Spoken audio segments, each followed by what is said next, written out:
This week's Arakko Public Radio is sponsored by Core of the Burning Heart and Weaponless Zin's Sister Unity Fund. Remember, no bond is greater than the bond between two sisters. Welcome to the very first Judgment episode of Arakko Public Radio for the week of November 2nd. We're the casual X-Men chat show where we have no insider info, all of the reckless speculation you could ever want. I'm Rod, and this is the Chunga to my Wade Wilson, my one and only Omega Mutant, Keegan. This week, we're talking about X-Men Red number 8 and Deadpool number 1. I feel like it might be the highest hit ratio for me. I at least enjoyed everything we read this week. Yeah, I had 100% fun this week. Yeah, that's always a great sign. Before we go there, though, I want to play a game of What the Headline? That's where I see if you can guess the headline. This week, a high-profile director of mostly huge 90s movies, he wants to make an X-Men movie, and he wants to make an X-Men movie about a certain X-Men character. Did you see this headline? I did not. Okay, that makes this more fun. Do you have any guesses for who that director might be and who he wants to make a movie about? 90s director. Don't get too hung up on the 90s. Like his 90s films are the ones I recognize the most, but he did work in the 80s and he's still working today, so he got a breath of it. Okay. Oh God. Okay. Prolific director wants to do an X-Men movie. Or an X-Men. Okay, X-Men character. Yeah. Well, he wants to make a movie focused on one fan favorite mutant. Okay. I think maybe.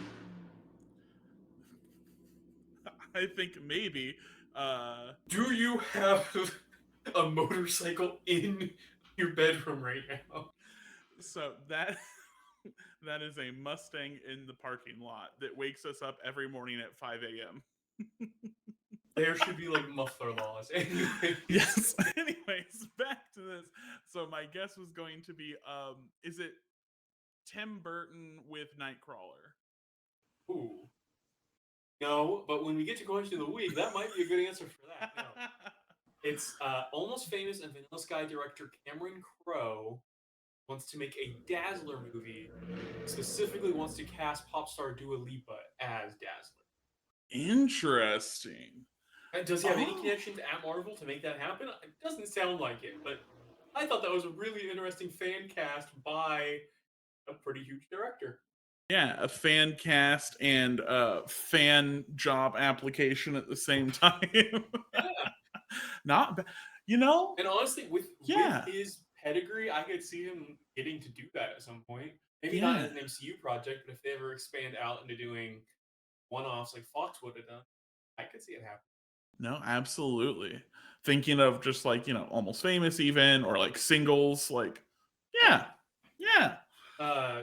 Yeah, any of those.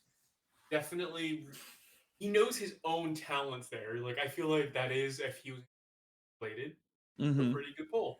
Absolutely. All right. Want to talk X-Men Red? Let's go X-Men Red. All right.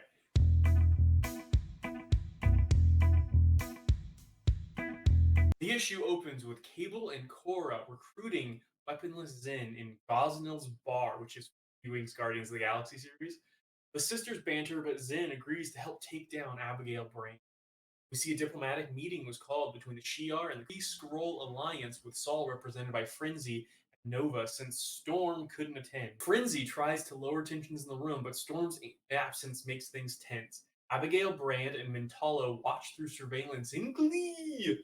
Empress Xandra shows up and reveals the truth behind the Shapeless Ridge and the part the Shi'ar played in prolonging the Kree-Skrull War.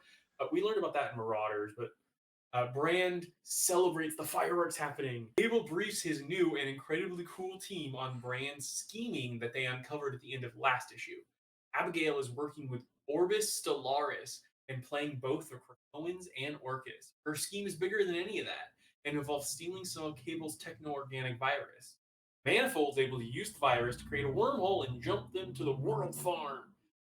There, they uncovered the aliens that revived Vulcan way back in issue 4 of Hickman's run and realized that he's been replaced. Cable realizes Abigail's probably played the progenitors. No, not that progenitor, the one from Ewing's Cosmic stuff, also, but they're interrupted by a horrifying, like sphere-headed monstrosity. Meanwhile, at the diplomatic meeting, tensions continue to boil while war between the Kree-Skrull Alliance and the Shi'ar seems inevitable. Until Vulcan arrives and saying he's ready to reclaim his throne, and a joyous Abigail Brand watches and declares checkmate. A whole lot happened in this issue. Yeah. It also expected us to have a whole bunch of other connections already. Although I gotta say, Ewan does a really good job of finding excuses to explain that stuff if you didn't see it when it happened. But Mm-hmm. I feel weird when we've already been saying the series is amazing, but it's about to pop off. Like, You're right. No, absolutely.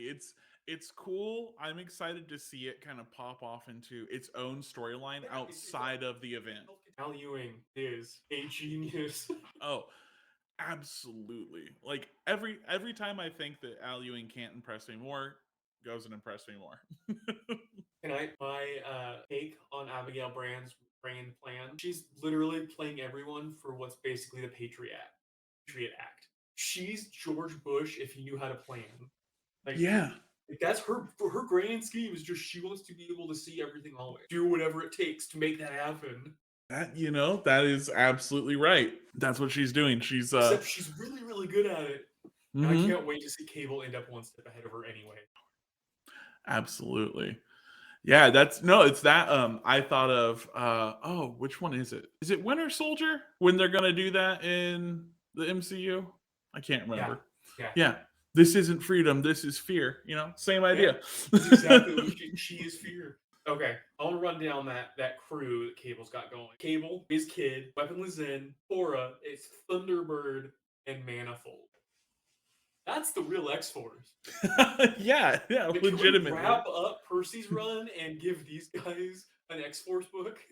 Like, let I Ewing write X-Men Red and X-Force. Have it be all of this. that would be really fun. I love this team like as a concept in general. It's fantastic. Right? They're so cool. I don't know that I really good Manifold's powers, or maybe they changed his powers a little bit here. But the idea that all he has to do is recognize something and where it is, and he's able to go to it. And so Mhm. uh, they she has the only other genetic match to Cable's techno-organic virus, so he's able to basically make a wormhole linking to, and they're able to pop through. That is such a cool power set. Like, Yeah, I didn't think it worked that way either at first, but then like when they said it, I was like, okay, wait, that's way cooler than I thought. Well, I don't even mean cooler in like it's more powerful, because it actually seems like it might be lower power than some of the other teleportations we've seen. But I love when powers do things in creative ways, or like I want to say high sci-fi ways, but like that is a really like interesting power set, and I feel like we don't get a lot of cool new interesting power sets. So whether that's new or that's just using him in a way I haven't seen before, I really dug that. I thought that was really. Absolutely. We didn't see much of Thunderbird, but having him there made me really happy. It makes me excited to see him going forward.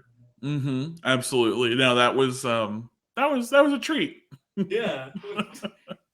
I don't remember if we saw when because we saw Cable kind of start to build a team back in the first couple issues of X-Men Red, but I don't That's remember right. if Thunderbird was there already or not.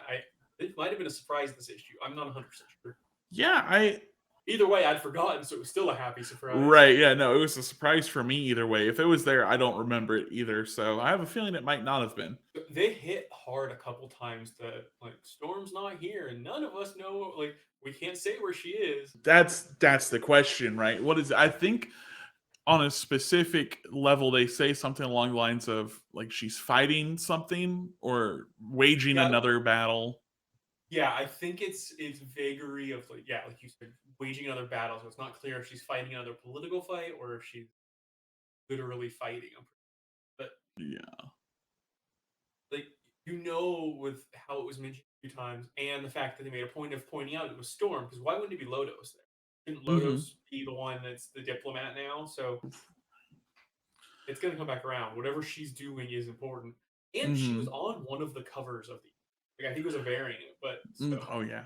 the fact that she's on a cover and isn't in the issue, something bigger is happening with her story for sure. You would think, yeah. The first time they mention it and they explain it, they say a prior conflict, emphasis on the conflict, auditions for the empty seats of the Great Ring. I suspect, So we did get a little specifics there. I but can't that's imagine. not even like a confirmation. That's them saying like, this is what I think it is. Yeah, speculation. But it wouldn't really make sense to me when a literal galactic war is about to pop off and like you're having a meeting to avoid that. Sorry, I have to go to the arena and watch the fights that are going to happen regardless. That doesn't really make sense to me. So I definitely think we're going to find out she is either part of Cable's like plan, like going she's going around back or something and she's also involved, or she's got her own way of confronting this. Okay, so there's that data page that describes each of the people at the diplomatic meeting at the beginning, Yeah, and when it talks about Nova being there, remember that line? I've got it written here so I can read it to you. It says, "He stood when all else fell. He stands when all is lost. Broken land sees him. Richard Ryder is of Arakko." And one, that just sends chills up my spine because yeah, he fought for them in Judgment Day and earned their respect or whatever. And it also really made me think about how one of the main complaints about Krakoa is that it's turned the mutants into separatists and oh, it's making them isolationists in like a bad way or bringing it up as a negative. And Arakko really contrasts that in a really cool way. That yeah, being of Arakko has nothing to do with genetics. Like we've seen, they took on the NASA guy in was that 2 issues ago, 3 issues? How many ever issues ago it was? They're taking on Nova here. That like who you and in the very beginning of Red, Magneto gets to become a Arakko in Fisher King's eyes. Like all it takes to become an Araki is to be true to the people of Arakko, and it's a community unlike what we see in Krakoa in a really interesting and contrasting way. yeah. It's like you don't have to be, from there necessarily. You don't have to have the genetics. You just have to follow a code. Yeah, I think that's Yeah, really, really a cool thing that he found really interesting ways to go back to and to keep circling back around and reiterating in ways that just make everyone awesome. I nice. don't really like Richard Rider's not really my Nova, but this makes Yeah, me really care about him. right. Exactly. It's just like, yeah, his defense of Arakko was super cool too. Like the way he was taking it so personally, almost. And Yeah, now that to issue this, where Storm was jumping into everyone's like mind, and he just kept that mantra of like, "It's all on me. It's all on me. I've got to do this." All right, do you want my latest theory that will probably be wrong in the long run, but I'm really, really adamant about right now? yes. Orbis Stellaris. Hmm. He's another Sinister. It's another Like sinister. they make a point in there of referencing that he's a geneticist. Like Oh. now, whether that's just another random clone or if this is going to be the third suit, like as we're going through all the different suits of Sinisters or whatever. But Hmm. any of them. That's interesting. I like that idea. I do like that. I could see that. But if you look at like the name structure, it kind of because it's what there's Stasis? yes, Doctor Stasis. So like the kind of structure of that name, Orbis Stellaris, Mister Sinister, Doctor Stellaris, like or Yeah. Doctor Stasis. Like Stasis, Sinister, Solaris. Yeah, I could okay. totally like think about the Metal Gear Solid, like solid, liquid, solidus. Totally the Yep. same idea. I think Revolver, Ocelot, Ocelot. mark that one on my plant. My You're sticking your flag in it now. yeah, that's the phrase I was looking for. I loved this issue. This issue Oh, was so this much fun. this issue was so much fun. I This had book a is blast. consistently the greatest thing. I mean, the Vulcan stuff like took me by a surprising amount of surprise. Well, last we saw him, he died. And Right. then I would have assumed he's not getting revived by the resurrection protocols. I don't see Xavier rushing to resurrect him again after like how bad the last one went. Hmm. Um, so presumably he came back by other means. He came in hard and fast. That was pretty cool. Yeah. Bringing in Hickman that hard was interesting to see Hmm. because it's been a while, and it really seemed like they were leaving a lot of Hickman threads for Hickman to pick up. That was really cool. Yep. This also brought in the Marauder stuff, but in a way that didn't make me feel like I would have to be reading Marauders if I wasn't, Mm-hmm. because the whole that was one of the 10 that was on the list that they discovered in Marauders. The what was it, the 10 Great Sins or whatever they called it. Yes, the 10 sins of the Crimson, The Crimson whatever. Kin were the ones protecting the 10 Sins. Yeah, Yeah. yeah, absolutely. I couldn't think of their name. Thank you. And so this was a really cool way to bring it in. I found this way more interesting than like the one about there was mutants before mutants, and that's our deepest, darkest secret. This one is way cooler than that. No, this one is a way, way better secret. Plan being like galactic war. Hmm. Seems extreme. A little bit, but it makes sense since she was like, I think even in the data page, I don't know, mentioned something of, oh yeah, the new sword taking the role of Shield, a global defense agency. So it's just like very, very, that whole government Yeah, control thing. I'm telling you, I feel very Patriot Acty. Like that's what it feels like to me. But where's Hulkling? Where is Hulkling? They mention Hulkling. But the only person that mentions him is Nova, though. Like That's you right. think when one character gets so upset at the Empress being late or whatever, your Emperor didn't even show up. Your Emperor's not coming. Like, and I assume maybe he ties into some of the resolution, and so they're making like Hulkling showing up a big deal. But Yeah. it feels like if you're literally avoiding galactic war and the head of state of one of the nations shows up, the other would too. But maybe I'm applying too much real world politics. But like I couldn't imagine like, it would be President of America showing up and the Russian president doesn't even show up. Like, he just sends a delegate. Right. Also, I did really like how different Abigail Brand's data page looked. Like just the way it Yeah. all looks. I thought that was just a nice touch of like design. Yeah, and I didn't really talk about that. Was quite the info dump too. Yeah, yeah. All of the I bad things I am behind. yeah. Here's how I played every single side of this 3 year long conflict that you've been following as all these pieces, and I just see them as chess pieces. And here's how I played each side. Yeah, that page had a really neat design aesthetic that feels like they're gonna have to use again, or it was like I don't think they would have gone to that extent to design it and never use it again. I'd have to agree with that. Yeah. Speaking of data pages, I really enjoyed the data pages in Deadpool. So you want to jump over? Yes. Let's jump over to Deadpool. The issue opens with Deadpool captured by Poison Ivy, the Harrower. She's got him strapped down with her vines and has sliced him open and inserted some carnage bits and pieces in hopes of creating a new symbiote loyal to her.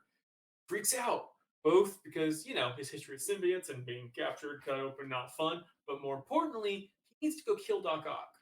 He's trying out for this group called the Atelier, and the only way he can join their industrious ranks is if he kills Doc Ock in 48 hours. And it's been 46 already. He also has this crush on one of the assassins, Valentine Wong, and his crush on them is easily the funniest part of the whole book. He was on Doc Ock's lab when the Harrower captured him. So, anyways, he manages to escape her clutches, and there's a big fight. And then, luckily, she didn't take him very far. So he's able to really quickly return to the lab.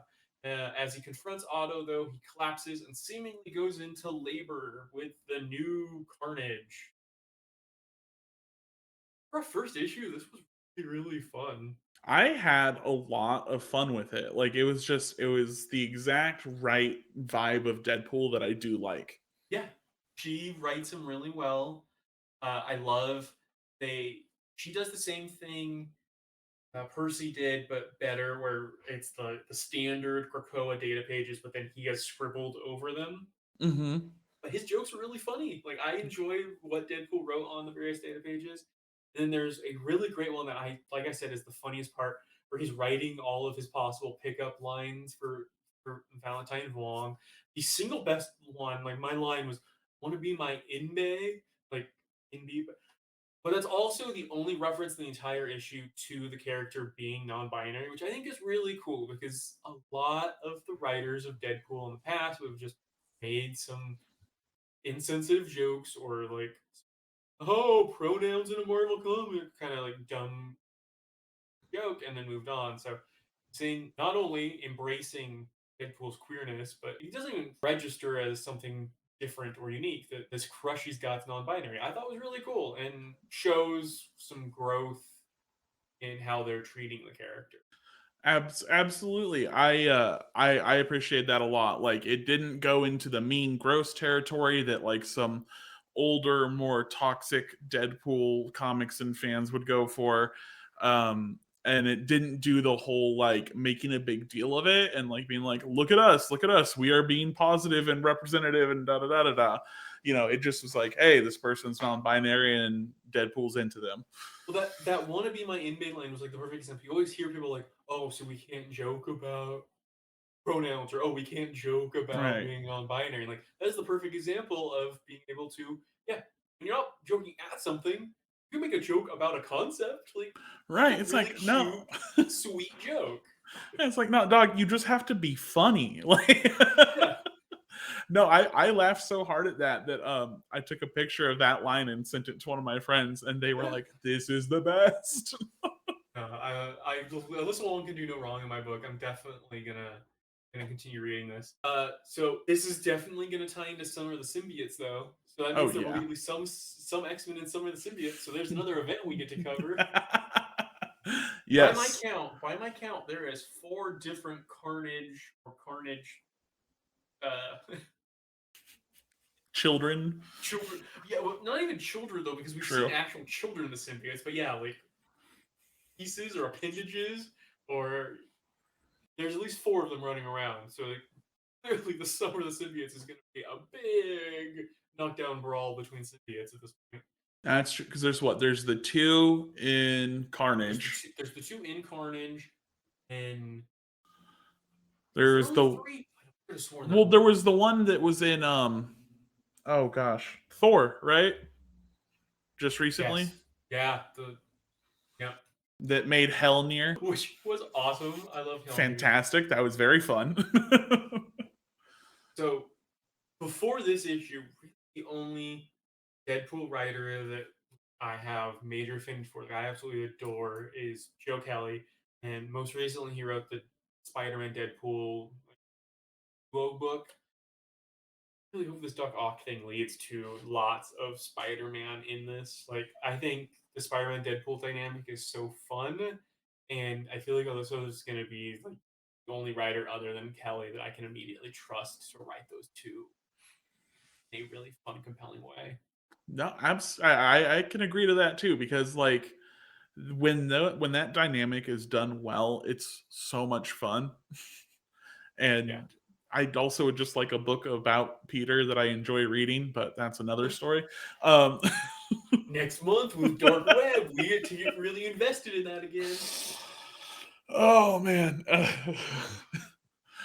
I we'll talk. We'll talk. I don't think we're gonna focus on it as heavily as we did the last crossover that we focused yeah, really heavily on. but we should still cover it for sure.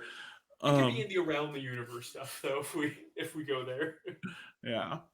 So one thing that got me was some data pages from the Harrower talking about like how she was altering Carnage, and Yeah. that she ended up having to use hawk wasp venom, and that got me because I'm a big Fallout fan, and tarantula hawk wasps are what become cazadors in Fallout New Vegas.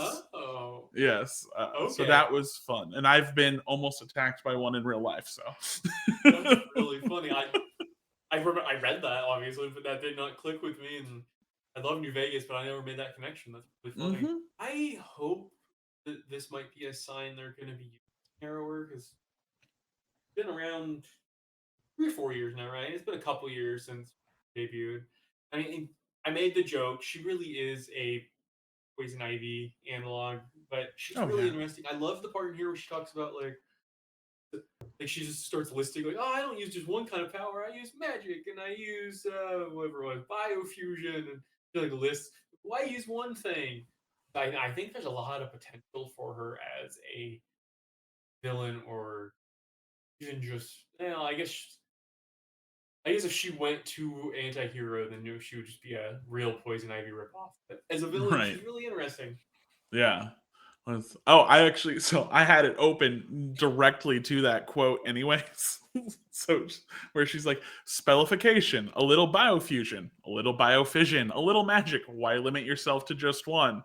And then Deadpool immediately, oh, I'm with you. I don't believe in limiting myself either. Categories are for the unimaginative. Wong is winning me over. Very good writing Absolutely. here. She's writing the current run of Dr. Aphra, which is definitely top 2 Star Wars book right now. It and the Darth Vader run that are happening are like the only 2 I don't kind of have to leave for the end of the week because I can't drop any of the Star Wars, but some of it's turned into real trudge. But I'm really enjoying. She writes a really interesting Dr. Aphra. There's a couple characters in it that have been very Deadpool like, so I had a feeling I would really enjoy this. I hope it goes back to being more about his life on Krakoa. Mm-hmm. Like, part of what was fun about him joining X Force and stuff was it was Wade Wilson as a mutant, an honorary mutant, but as a mutant. And it kind of seems like this first arc, at least, is separating him again from that. Like the tease we got at the end of the New Mutants was really, really fun. So I'd love to see him interacting with Krakoa. And also, doesn't he have a daughter on Krakoa? Maybe I honestly don't remember that. Like, I really thought we were heading towards the daughter being his motivation for being on X Force, and they never referenced it. I But mean, I I like feel like they I like gotta, Dad yeah, Deadpool, so I'm gonna be bummed if Dadpool. yeah, Deadpool's fun. So if we never reference her existence again, that's gonna be a bummer. No, I'm thinking they'll have to. Like, I feel part of me feels like you can't use the whole like Destiny of X, top corner stuff unless you actually reference it at some point. That's true. I mean, it could also just be a marketing thing and get more people to grab issue 1, but I know. I'd love to see him tie into Fall of X, and I'm kind of surprised maybe because the book just launched, he's not tying into Dark Web at all with his general proximity to the Spider-Man mythos. It's interesting he's not like Spider-Man and X-Men are crossing over and he has nothing to do. That's a little surprising, but Yeah, that's a good point. Maybe it's just like too soon. yeah. You definitely well, and it's weird that we went over a year without a Deadpool book. I remember when I was in college, like right out of college, the first half of the 2010s, just the 3 Deadpool ongoings at one, or maybe it was 2 ongoings and maxis, or but there was at least 4 Deadpool books coming out at one time in 2010ish, and we were down to there was nothing Deadpool coming out for the first half of this year. Really interesting to me. So I could totally see him trying to keep him on his own for a little bit before crossing over with anything. Hmm. Then that might be the case. It might just be like we can do this, like throwing in a brand new book into an event with things like X-Men Red, but for like Deadpool's own book and the first one in a while, we have to like let it get its legs first. Yeah. But maybe it just needs one arc to get his legs. Maybe by Yeah, Fall of X he can be ready to join. If I'd be nothing else, he happy with needs to that. show up to the Hellfire Gala. Like Yes. we Oh, need an issue of him just backstage at the Hellfire Gala making a I'd mess. I'd like to see his outfit for a Hellfire Gala. Oh, that'll be fun. I think it's happening this year. That's Yeah. another one to put on my list of predictions because there's no way he's going to have a book they're calling part of the X line. He's not at least getting an outfit. That's Hmm. mine. All right. Question of the week. Question of the week. All right. Last week we saw a lot of Marvel characters face the progenitor. Anyone we didn't see who you wish we had?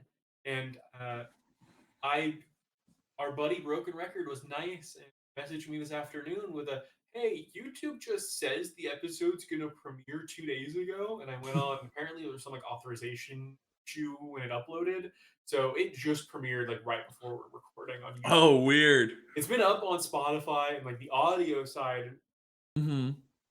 days now, but the YouTube never actually uploaded, and I didn't realize. So we have no there everybody else's answers. That's fine. I'm not super butthurt. If you have a good answer, they're just for next week. We've got some light weeks coming up, so we can always go back and reference old questions because we have 4 books next week, but they're all lighter books. We can get stuff in. So if you Yeah. have an answer for this question that we didn't get to because we hadn't recorded it, send it and we'll do it. And we'll ask another question in a minute. But Keegan, did you have an answer for someone we didn't see who you want to see? You know, I was thinking about it and thinking about it, and it doesn't work really timeline wise just because of where he's at, but I would have liked to have seen like pre King in Black Eddie Brock. Okay. But See, since I would say I'd even have found it fun to see the current Eddie Brock. that's Like yeah. even all the different variations, like that would have been a fun way to play with what they're doing. Those spoiler alert for anyone that wants to eventually catch up on Al Ewing's and Rom V's Venom and hasn't yet, but it would have been really interesting to see like each of the time displaced Eddies face judgment separately. That you know what? Oh, okay. How cool would that have So been? you know that that page where it's a bunch of panels of different judgments? Ha- What if it's just each one and it's thumbs up or thumbs down, no words for each one? That would be Yeah, cool. that would have been really cool. Like Now we need Amaridius. to petition Kieran Gillen to go back and insert that one page into the omnibus. Yes, exactly. We know they're buddies, so I bet you he would do it for Al. That's fair. That's a good point. My answer is probably cliche to an extent for how much I talk about this character. And Laura Kinney, we didn't see her judged. I would have loved one, the fact that she sort of used to be a clone, but now we found out she's actually like genetically his daughter or whatever. It would have been Hmm. fun to contrast her judgment with Wolverine's judgment. It would have just been cool to see her face it, see how she responds to it. And I just anytime I can get more Laura on my screen, I'm happy. And I get that. I mean, if you anyone here actually watches like when I was really going hard on all the Venom TikToks, like Yeah. yeah, I mean that's mine's also a cliche for me. All right. So for next week, feel free to give us an answer to that one if you didn't. But also tying into that news story I dropped at the beginning, I want to hear what's a director that you'd want to see direct an X-Men solo movie, and who's the character you'd want to see them. And you can go as far as Cameron did and give us the actor you think that director should have play that. So make it a 3-parter: actor, director, and character for your ultimate like. Oh, this group should make a solo movie. All right, next week. Next week. Next week's 4 books. Like I said, I'm excited for 2 of them. We have a launch of Sabretooth and the Exiles. I'm I super really excited for like that. Sabretooth. Yeah, the Sabretooth like mini series was super fun. This one I'm excited for too. I mean, it's a little interesting because it had the extra oomph to the mini of the Krakoan Hell. Like we've Hmm. seen what the Mutant Heaven looks like was Mutant Hell, and this kind of takes that out of it, and it's just kind of a chase series where he's chasing down the exile. Like they're off trying to not be sent back to Krakoan Hell. But Yeah. I still think it'll be really awesome. I love the creative team. I think it's great they get to continue. I'm really interested to see where it's headed. And it seems like it's going to be kind of a pocket. It's not going to be tying into any of the bigger things going on. And as much as I'm enjoying the bigger things, I like to have little pockets and little Oh, explorations of characters. So yeah. super No, on board for that. that's yeah. I still my only thing is I still think that the branding of it should have been like letter X dash Isles. I have definitely seen like the old Exiles, they would do that where it would have Hmm. the E, but the E would be a much smaller font. So and then got Legion of X #7, another one I am super stoked on, another series I really like. And the last issue was really good. So I'm curious what their world will be like. Post Judgment Day, yeah. Then we also have Marauders and Wolf. Well, you know. Is it just me, or are they double shipping these Percy books even though there's 2 of them? We just had Wolverine, didn't we? Yeah, I mean, and we here's the thing: we just had Wolverine, and we just had X Force twice, anyways, too. So We're just at the point where we have to read something from him every week, don't we? it genuinely it feels like they're double shipping it, so there's no weeks off from Wolverine or Or X Force Beast, because even or though Beast. Beast is a star of X Force, they've decided to make him the villain in Wolverine 2 now. So you've got I just Marauders might be fun. I feel like I was it last issue or the one before that I kind of enjoyed, and I'm liking that first page. We're gonna get the very first page will be about that interesting subplot that won't be referenced for the rest of the issue. Yeah, I think it'll be fun. It's just not as fun as the others. Yeah. Well, the other two, and then Wolverine. All right, so this made for a little bit of a shorter episode than usual. I think it's going to be that way until Dark Web kicks off. I did want to let everyone know we're kind of going to treat the launch of Dark Web as the launch of our second season. So we're gonna upgrade some of the visuals, and there's a couple other surprises coming your way. We'll announce in a couple weeks, but might get a couple shorter episodes for the next few weeks as we take our little breather after Judgment Day. But we are loving being here. We're loving doing this, and I think season 2 is going to be a lot of fun. Yeah, thank you so much for sticking with us. Season 1 was a learning experience, to say the least. Yeah, I'm very glad we're doing this. Yeah, we are 12 episodes in as of today. Again, 15 if you count our practice episodes. So we're kind of a real deal thing now. Yeah. That'll do it for us. Make sure you like, review, follow, tell a friend about us. Follow us on the social media sites. I'm that nerdy Papa Bear. Keegan is the Pulp Ranger. I didn't write in until next time. Until next time, maybe I'll prepare better.